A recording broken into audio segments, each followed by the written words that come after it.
Hello, everybody. I'm Brad Long, and also with my team are Lauren Maddox and Ravi Madali. And we're going to speak with everyone today about how Apple, Google, and Microsoft are battling for your internet devotion. According to the case study, Apple, Microsoft, and Google are the three internet titans in the market today when it comes to the internet. Each is fiercely competitive for constant expansion and to obtain domination in the areas of digital content and actual physical devices.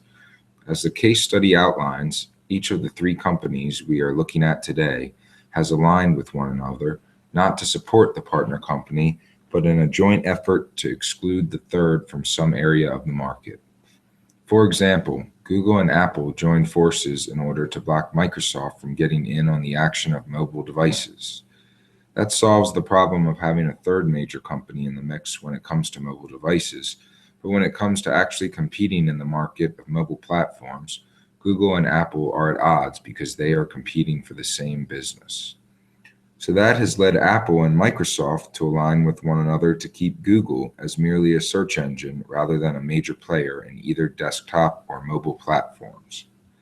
This alliance between Apple and Microsoft only lasts so far, as these two are extremely competitive when it comes to apps and devices.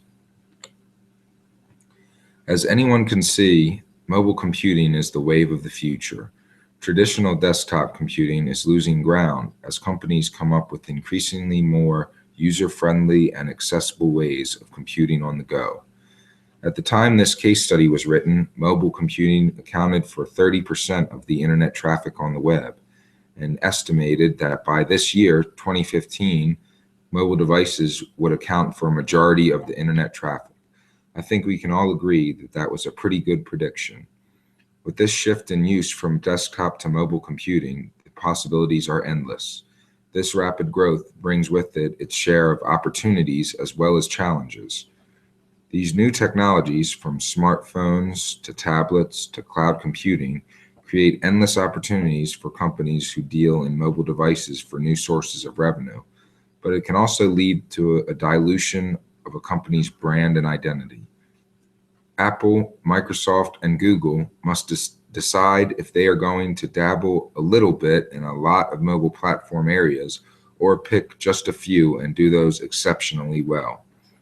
Over the next few slides, we will explore each company, including the mobile platforms they offer, what their business model looks like, and their areas of strength over their competitors. Understanding the market. Google. Google is above everything else a search engine. An internet user begins their internet experience with Google every time they need help finding what they're looking for, unless they are one of the few users who searches via Yahoo or Bing. Google makes the lion's share of their money from ads. These ads are placed at the top of search results in such a targeted manner that to the user they may not even seem like ads. They blend right in with the search results. Because these ads are tailored very closely to what the user is already searching for, they are much more effective, and Google charges a premium for this ad space.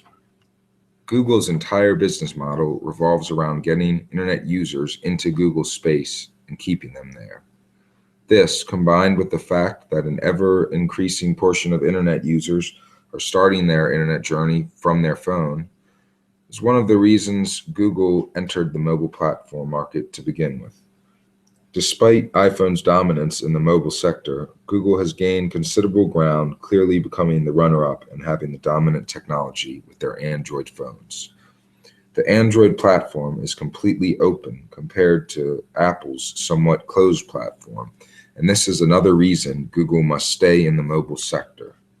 If Apple were to take steps into an even more closed approach with its platform, they could block Google as a destination from their mobile devices. Google has had mixed results in the tablet sector. Their first product, the Nexus One, didn't do very well, even though it used good technology. But their next tablet, the Nexus 7, has done very well and has captured a fair amount of tablet market space.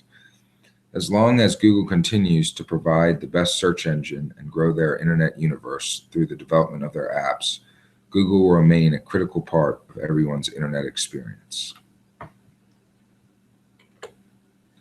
Understanding the market.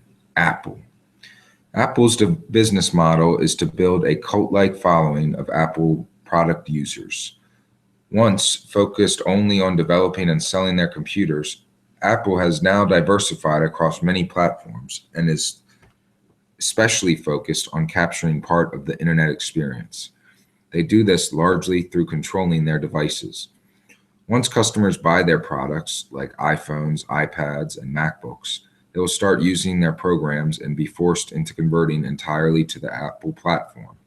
Such is the case with iTunes. Even though a customer may buy music through iTunes, they do not truly own it in the sense that they cannot transfer it to a non-Apple device. Pretty soon, an iPhone user has bought an iPad so they can play their music on it, and they may even be convinced that they are buying it because they like it better. All the while, they are paying a premium for devices compared to their Microsoft or Google counterparts. The App Store is an extension of this because once a customer owns an Apple device, they buy apps on this device through the App Store, and Apple takes a nice cut from this.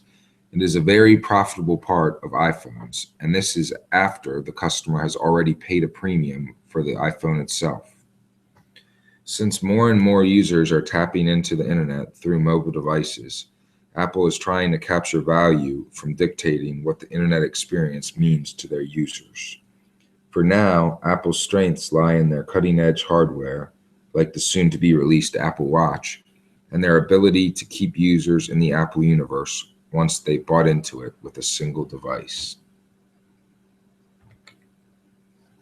Understanding the market. Microsoft. Microsoft is most dominant in software. As a pioneer of the computing software world, Microsoft has been able to keep ahead of its competition, especially for those who believe in its open platform. Until recently, Microsoft didn't even produce hardware. Instead, they partnered with other hardware producers who would sell computers preloaded with Microsoft Windows. In today's market, Microsoft does have some hardware products, such as phones and tablets. The Windows Phone has been out for a while now, although it has never really caught on. But the Surface has done very well in the tablet sector. Microsoft has effectively convinced the public that their Surface is a perfectly suited alternative for a laptop. Now, even Apple is following them in this campaign. Still, mobile devices remain Apple's world. Google and Microsoft are just trying to live in it. Microsoft does have other areas of businesses, such as the Xbox, but even this only makes up 5% of Microsoft's total revenue. Ultimately, the company lives on the use of its operating systems. It needs to keep customers using Windows, even if this means partnering with other companies that are stronger in hardware production.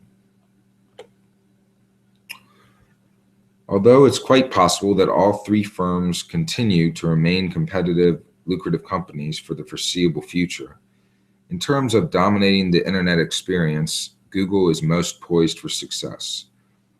Google's growth within this sector has been completely organic. It's only natural that Google continues to grow and become a larger part of the user's typical internet experience, when it is very likely that it begins here for a user.